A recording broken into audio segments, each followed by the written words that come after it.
All the wild, jealous outbursts from Peter are right here. Make sure to watch till the end. Number 1. Quagmire's secret crush on Lois, Season 14, Episode 7. Quagmire, Peter's so-called best buddy, takes center stage in this juicy episode. They're tight, like peanut butter and jelly. Or at least they were, until Peter suddenly finds himself drowning in a sea of jealousy. The reason? Quagmire's got the hots for Lois. Yep, it's about to get awkward. I want Lois. She's perfect. I've loved her for years. She's warm and kind and beautiful. I've never been so in love with anyone. It all kicks off when Peter and Lois bump into Quagmire and Ida at a restaurant. They get invited to join them, and since they've already eaten, they just sit down to chat. And then I said something random that suggested a whole crazy story. Lois, being her usual charming self, has Quagmire cracking up the whole time. But before they leave, Quagmire sneaks in a quick photo, one he's clearly been dreaming about for way too long. Perfect. Well, good night, you guys. See you tomorrow. Hashtags. You're not doing that right. That's when things take a turn for the scandalous. Quagmire confesses to Ida that he's got a thing for Lois, but has always kept his distance because of Peter. You know, unlike Cleveland, who apparently doesn't make the cut for good friend. Cleveland, do you need to borrow some money? I do. They're gonna kill Dinah. Really? No, I just want to buy a man's fur coat. Get out of here. Little does Quagmire know, fate and technology aren't on his side. He accidentally records this juicy confession and sends it straight to Peter's phone. She's warm and kind and beautiful. I've never been so in love with anyone. Oh my God! Hello? Peter, I'm having troubles on the toilet. Bring the ice cream maker. Peter, now fuming, shares the drama with Brian, who tries to convince him that maybe, just maybe, he's overreacting. He's calm down. No, I'm telling you, he's gonna try to take Lois away from me. You know what? I'm going over there right now and hit him with a shovel like a white trash YouTube girl. Brian suggests deleting the message and pretending nothing happened, just like Peter did with that colonial ghost who tripped down the stairs. Classic Peter move. I saw you eat a crayon. It was purple. I thought it was grape.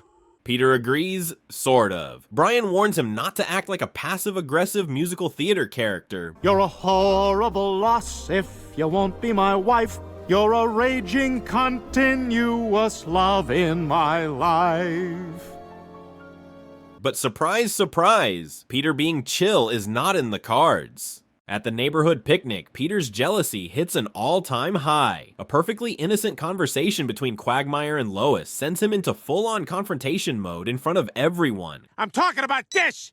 Idea for a movie. Fop Cop. It's a cop who's like a fancy guy. Nobody heard that. None of you take that. What I meant to play was this.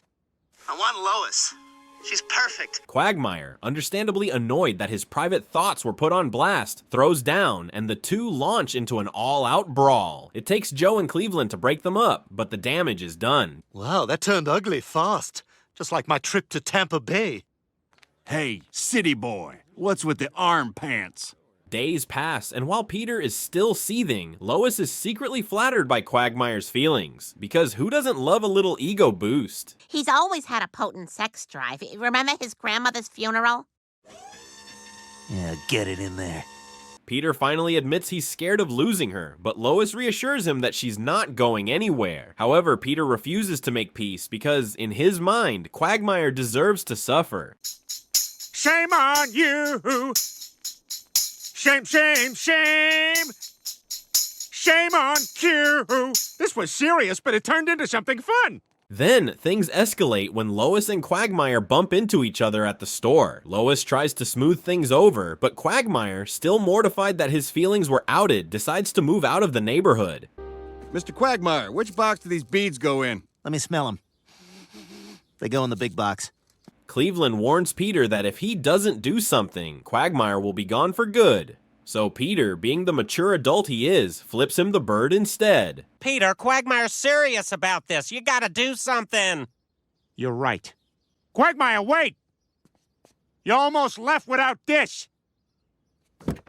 Meanwhile, at the Drunken Clam, the gang realizes that conversation just isn't the same without Quagmire's wildly inappropriate comments.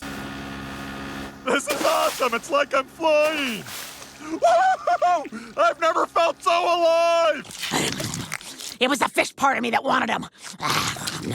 At home, Peter mopes around until Lois, tired of his whining, drags him to go see Quagmire. Peter, always skeptical, complains that Lois always tricks him into going places he doesn't want to go. Oh, you said we were going to a place Walt Disney built. No, Peter, I said supported. By the way, don't go on the train ride.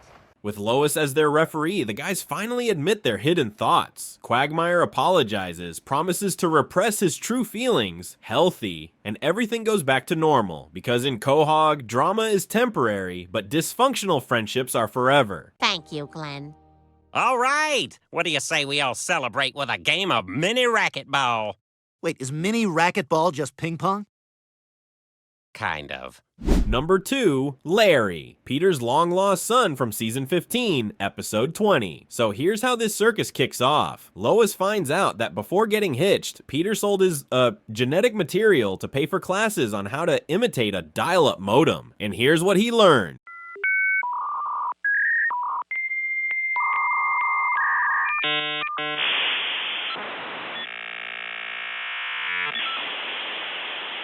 Peter was all set on keeping his identity a secret from his mystery kids. But then Lois, being the saint she is, tells him it's okay to connect with them. Can you guys argue elsewhere? You're making it tough to finish in here. No, fight louder! Call her a bitch! So feeling generous, and probably thinking of how he once mentored Kid Rock, Peter signs a form allowing his offspring to reach out. Wherever there's a fight in a Waffle House, I'll be there. Now go. People need a concert to go to after the water park. What follows? Absolute chaos. The next morning, the Griffin household is greeted by a swarm of Peter's kids, every size, age, and color, led by the charismatic Katie. We're all your children. We came from your semen. Semen. Semen. Ha-ha! Oh, sorry, wrong house. Can you believe it? All these children came from just one donation, which blows Lois's mind. How many times were you a sperm donor? Well, only once, but I had just seen Uma Thurman in Beautiful Girls, so it was kind of a kablamo. You ever seen those videos where they put Mentos in Diet Coke? She, being the good host, throws a party to welcome them all. But hold up, Peter wants to verify they're really his kids first. Because, you know, science.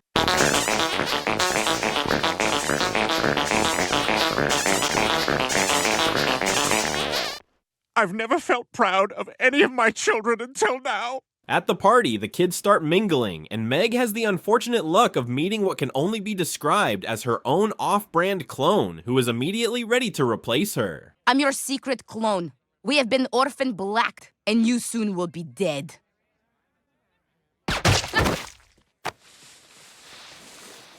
Meg, where are you? I'm right here, Mom. Meanwhile, Lois finds herself oddly drawn to Larry, a fully grown, well-mannered young man who's the only one offering to help clean up. He reminds her of Peter when they first met, and that's when things get dangerous. You look so much like Peter when I first met him. Well, I'm guessing you look exactly the same, too. You're in such great shape. Well, I do have tiny blue weights in my garage. The next day, Larry swings by the house, not for Peter, but for Lois. The smooth-talking rascal has figured out that Lois isn't exactly thriving in her marriage. Why are you still in your pajamas and bathrobe? Oh, that's because I'm depressed? Is that why that sad Shel Silverstein blob is following you around? Who would ever fuck me? Seizing the moment, he asks her out to lunch, and of course, she says yes to this Peter 2.0. Oh, would you, like to join us? That didn't sound like a real invitation. See, this is why no one ever wants to fuck you. They eat, take a romantic lakeside stroll, and just when the mood gets steamy, bam! Lois gets ice cream on her hand. How does Larry handle this? With his mouth. Yes, you read that right. Larry, are you turned on or starving?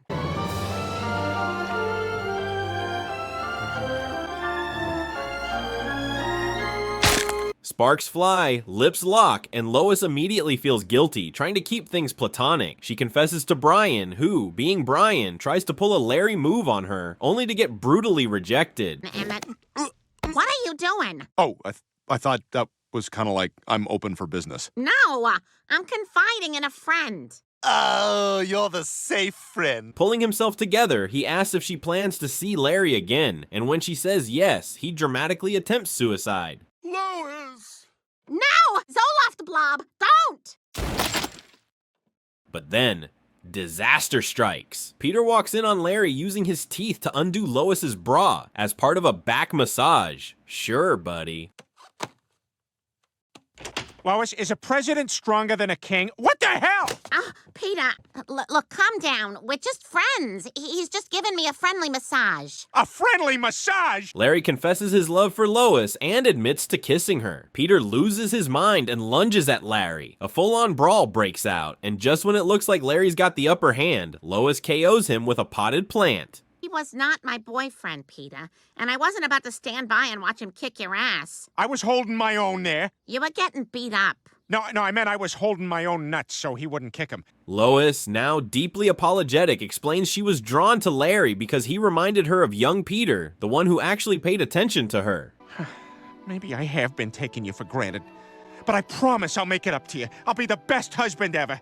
Peter, hit with a rare moment of self-awareness, vows to do better, and makes a solemn pledge to flush all future sperm down the sink. Cut to the sewers, where alligators, rats, and horrifying gator-rat hybrids with Peter's face share his iconic laugh.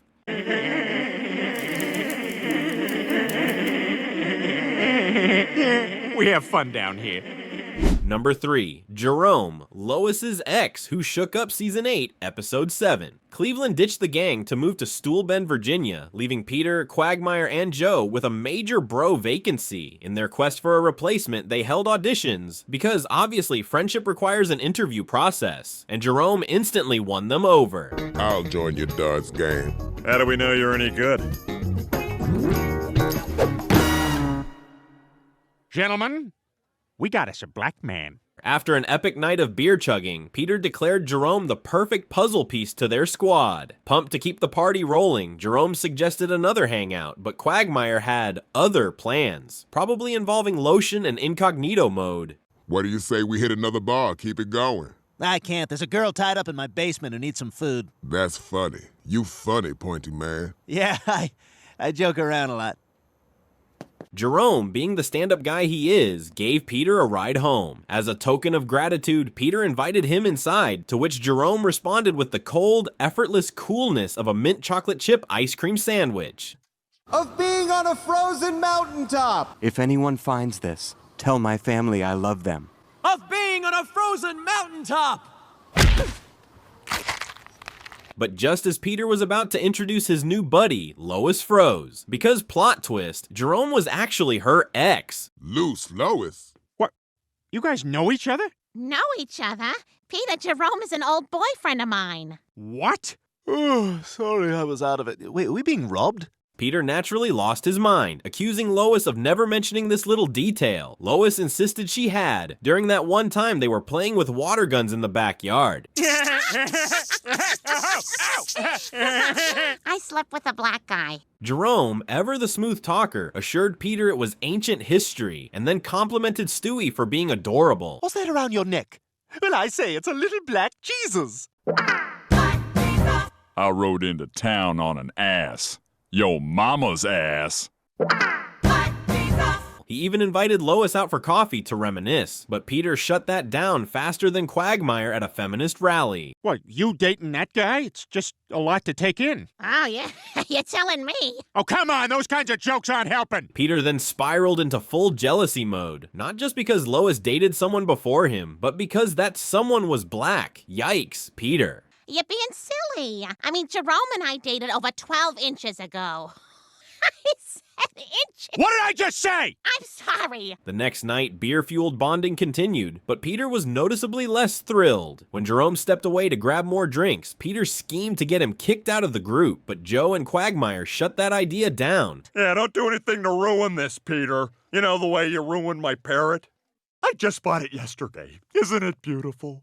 Cripple, cripple, cripple, cripple, cripple, cripple, cripple, cripple, cripple, cripple, cripple! Damn it! Fueled by booze and irrational jealousy, Peter, in a fit of rage, hurled a beer bottle through Jerome's window, accidentally setting his entire house on fire. Classic Peter move.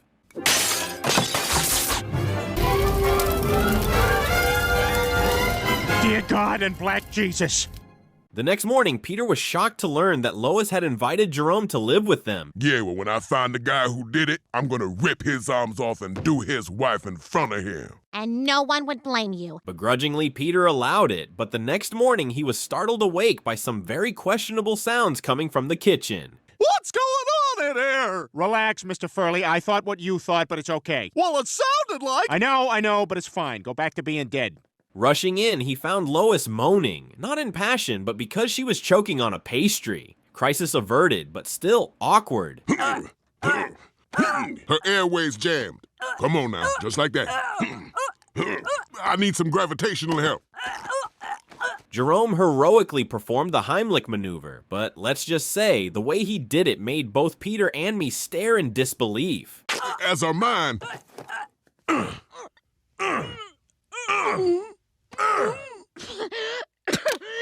Oh my God! Oh, thank you, Jerome. Over time, Peter's jealousy hit nuclear levels. His solution? Dress up as a ghost, specifically a fat white one, to scare Jerome out of the house. Peter, what are you doing? Oh, surely, Jerome, you don't want to stay in the same house as a ghost who carries a torch around. Oh, fire ghost! Oh, you scared yet? Didn't know this place was haunted, did you? Seeing Peter's absolute meltdown, Jerome decided to leave to avoid causing more drama. Later, Lois revealed that Jerome had actually bought Peter a gift, making Peter realize he had been a total jackass. He apologized to Jerome, who graciously forgave him.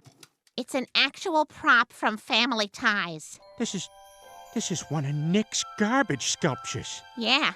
Pretty thoughtful, isn't it? Then, just as Peter was feeling all warm and fuzzy, Jerome casually dropped a bomb that he had slept with Meg. Peter's response? May. But listen, there is something I gotta fess up to. While I was living with y'all, I had myself lots of nasty-ass sex with Meg. I don't care about that. Number 4, Joe in Season 21, Episode 3. At a fancy anniversary party at Carter and Babs' mansion, Lois heads to the bathroom to change out of her swimsuit. Unfortunately, or fortunately, depending on who you ask, Joe accidentally walks in on her, and boom, instant salute. Sorry, I didn't realize. I'm sorry, I'm leaving. Lois feels more violated than Ms. Pac-Man at an all-you-can-eat ghost buffet.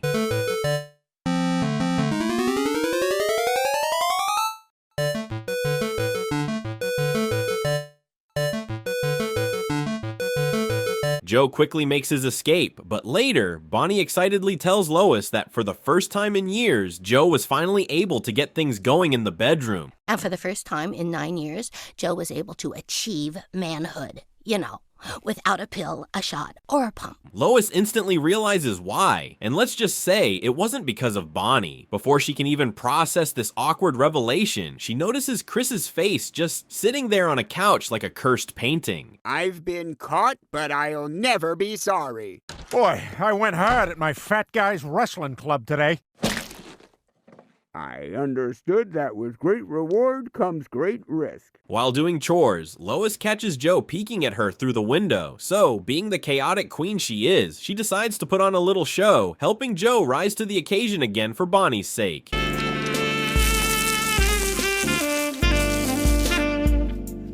Hey, Bon, you busy? Should I get the pump?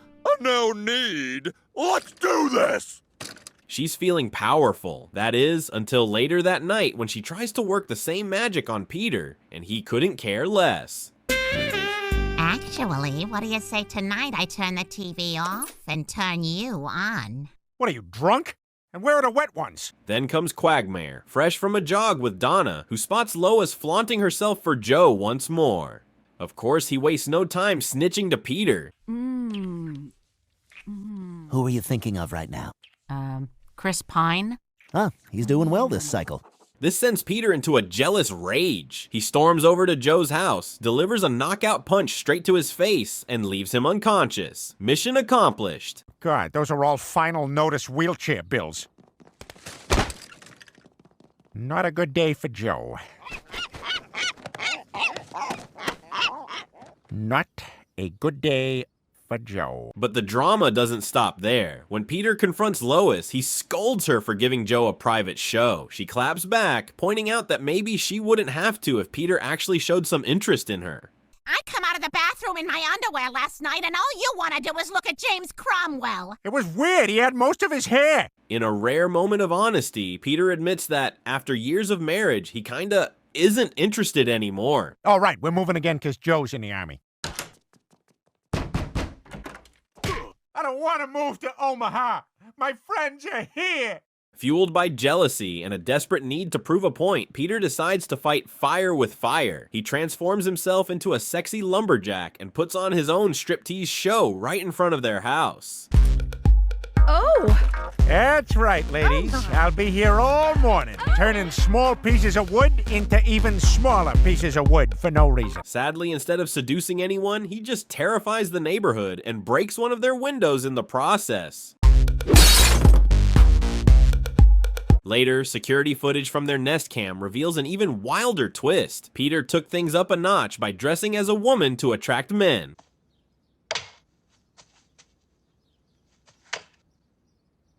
That was from a previous attempt. I thought I looked hot, but then the paperboy laughed. Lois, not one to be outdone, slips into a sultry red dress and heads over to Joe's house. But Joe, suddenly a man of principles, rejects her, saying he can't betray his best friend. Bye, Joe. Say, Lois. Yes? You're not going on a catheter run by any chance, are you? Do you need me to get your catheters? Only if you're going on a run. Desperate for validation, Lois tries to seek attention by posing as a nurse at a veterans hospital. Naturally, she gets arrested. What possessed you to impersonate a nurse and give 7 adult Korean War veterans sponge baths? I'm a sexually desirable woman! But plot twist, who's also in jail? None other than Peter, locked up for his own brand of freaky behavior. I smushed my thing up against the glass of a Lululemon. In the end, they both admit that even though the excitement in their marriage may have fizzled, there's still no one else they'd rather be with. So they take the logical next step, role-playing at home to spice things up. And thus, another chaotic yet somehow wholesome chapter in their lives begins.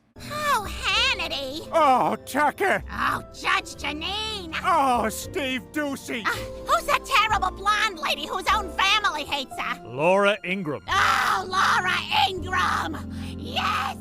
Number 5, Justin Bieber, Season 11, Episode 6. The story kicks off with the family deciding to throw a surprise birthday party for Lois. But of course, Peter ruins the cheerful atmosphere by reading a poem so depressing it could make even a clown reconsider his life choices. Lois, you may not be the young filly you were when I met you, but you're still my reliable old plow horse who's there each day to pull the plow, to help around the barn, and let the husband horse slap a batch at her now and then. Lois, feeling emotionally wrecked, decides it's time for a change. Cue the midlife crisis. She reinvents herself with a trendy makeover and a shopping spree. Lois, what's going on? What's going on, Peter? I got highlights, I went shopping, and I had my... So it's tighter now. Brian suspects she's going through a classic midlife meltdown, but Lois doesn't care. Instead, she enthusiastically loads the family into the car for a beach day filled with frisbee throwing and questionable life decisions. Come on, dudes! Who wants to hop in my wheels and head to the beach for some ultimate frisbee? Yeah, Sheldon, I'm with you. I can't do that. Lois undergoes a full-blown transformation. Not only does she dress younger, but she also gets a huge tattoo on her back, shocking the entire family. Oh my God, Mom! I know, I can't believe it either. I guess one of my flaws is I'm just kind of brave. No, that's great, actually, because now anyone walking behind you will know that you had $60. The kids are clueless about what's happening, and Brian is worried. After all, pretending to be someone you're not is about as sustainable as Edward Scissorhands trying to do a delicate origami project. Don't worry about a thing. I will take such loving care of this wonderful little gift, and when you wake up well rested, your precious little baby will be smiling as bright as the sun. It's dead. As Lois embraces her second youth, things at home get chaotic. She starts getting frisky with Peter everywhere, leaving the kids absolutely traumatized by the sounds echoing through the house. Right, man, this laundry. Put Meg's bra in your mouth. Oh my god, that's so disturbing! I know, gross. Yeah, and my hearing's a lot better, so I hear, like, suction and stuff. Lois drags Peter into her wild, reckless lifestyle, reliving their youth with a series of crazy, over-the-top experiences.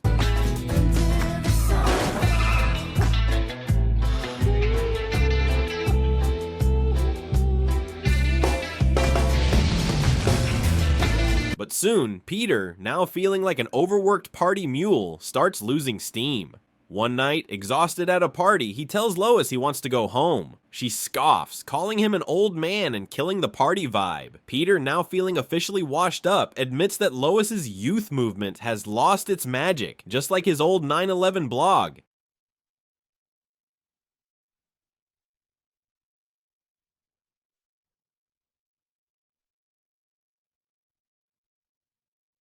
Lois, unbothered, ditches Peter and continues partying with younger girls. Back home, Peter sulks about her behavior. Then, as if the universe decided to rub salt in his wounds, a news broadcast shows Lois out partying with teenage girls, having the absolute time of her life, alongside none other than Justin Bieber. Tom, I'm standing here at the Quahog Civic Center, awash in a pool of prepubescent sexual moisture.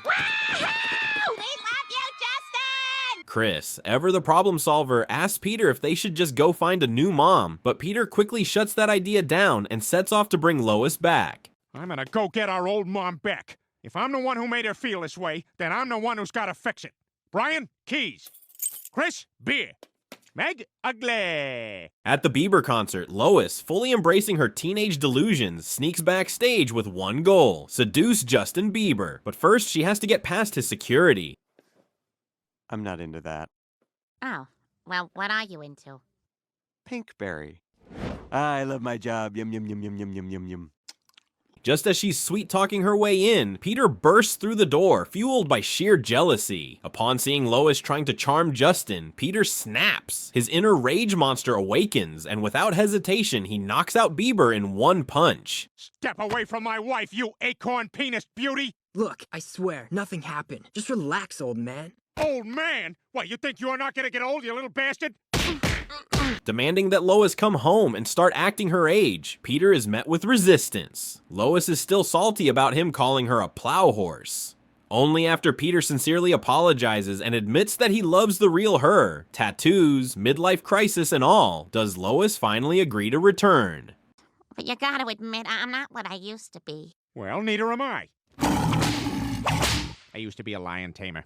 Meanwhile, poor Justin Bieber, now unconscious, is due back on stage. With no other option, Peter is forced to step in, begrudgingly introducing the new Justin Bieber, none other than the one and only Sir Conway Bieber. I know it's only make-believe.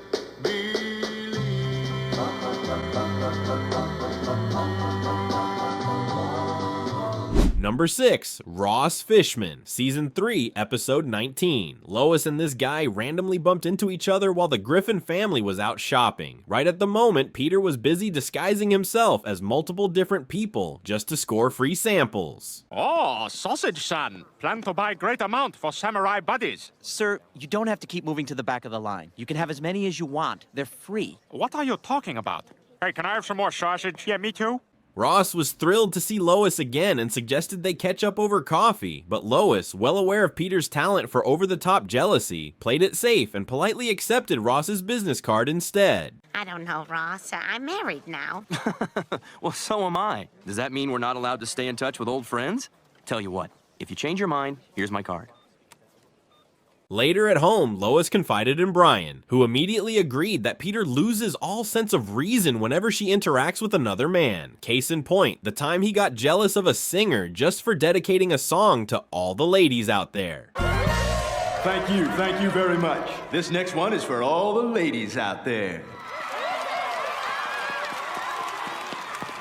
Or that time at the movies when Lois casually mentioned the lead actor was handsome, and Peter responded by launching himself at the screen in an all-out brawl. Ah, that Hugh Grant is so handsome. Oh, is that how it is? Come here, you home-wrecking bastard! Don't do it, Dad! He's bigger than you! Oh, and the crown jewel of his jealousy episodes? The time he got jealous of himself in the mirror. That crazy bastard! Oh, look at that handsome man. You son of a bitch! Lois, growing tired of Peter's ridiculous jealousy, decided to meet up with Ross. But of course, Peter found out, because of course he did. Is it possible she's a whore? I mean, just on weekends to help pay for her mom's dialysis? As in my fantasy? You know what, let's just start over. Hi, I'm Quagmire. With some help from Joe, he eavesdropped on their conversation and discovered that Ross was actually Lois's ex-boyfriend. I really enjoy being with you, Ross. I'm having a great time. Oh my God, that's who that is. Ross Fishman, Lois's old boyfriend. And just like that, the jealousy dial went from mildly absurd to completely unhinged. Peter, desperate to even the playing field, reached out to his own exes, only to realize they were so terrifying that he ran for his life the moment they showed up. I haven't washed my hands since you last touched it. Oh my God, that's disgusting. It's the little piece of you that's kept your memory alive. But now I have you back. So naturally, his next genius move was to hire a prostitute to pretend to be his ex and show up at their house, hoping to make Lois jealous. Yeah, go say it. Should I? Yeah. I can't. Just say okay. it. Just say it. How far can you get this banana? I can't say it. She's looking right at me. And guess what? It totally worked. Lois dragged Peter upstairs, and after an intense discussion, Peter revealed that he had seen her with Ross. Lois, overwhelmed by Peter's never-ending jealousy, decided to call in a marriage counselor. Good! Embrace the fear. Dance with me, Lois. Dance the dance of life. Yeah, maybe you should call that marriage counselor. Fast forward to season 11, episode 1. Yep, Ross makes a comeback, and so does Peter's green-eyed monster. Lois assured Peter to calm down since she and Ross had dated 20 years ago. Hey, everyone. You'll never guess who I ran into at the market just now. Your hairdresser who's almost dead from cancer? Ross Fishman. Your old boyfriend, the one with the penis? Peter, would you stop being so jealous? But Peter, being Peter, couldn't let it go, pointing out that since Ross dated Lois first, he would always be Michael Jordan while Peter was stuck being Scottie Pippen. Devastating, I know. Michael Jordan! And Scottie Pippen. He's also good. Why didn't they do Jordan last? Alphabetical? Oh, right. That's smart. You're smart, but still. Ross then invited the Griffins over for dinner, and despite Peter's intense dislike for the guy, he begrudgingly drove his family there. Cold car ride through a dark suburban night. Look out the window and think of death, kids. It's a-coming. Once at Ross's house, things escalated when Ross made fun of Peter's job in front of Lois. Peter, never one to back down from a ridiculous challenge, ripped off his shirt to show off his alpha physique. Hey, to real jobs. That's it, Fishman. Shirts off. I want to see who's got bigger pecs. Peter! Well, they look better when they're oiled up. Pass the salad dressing. And because that wasn't enough, he proceeded to cover himself in salad dressing and turn himself into a literal human Caesar salad right there at the dinner table. It's all out. There's dressing on that salad. Give me that salad. Yeah, who's the better man now, Ross? And let's not forget season 3, episode 10, when a dolphin at SeaWorld got a little too friendly with Lois. Peter, with all the restraint of a nuclear bomb, immediately punched the dolphin square in the face. And how long has this been going on? So yeah, Peter's jealousy? Absolutely legendary. If you remember any other iconic jealous Peter moments, drop them in the comments below. Thanks a lot.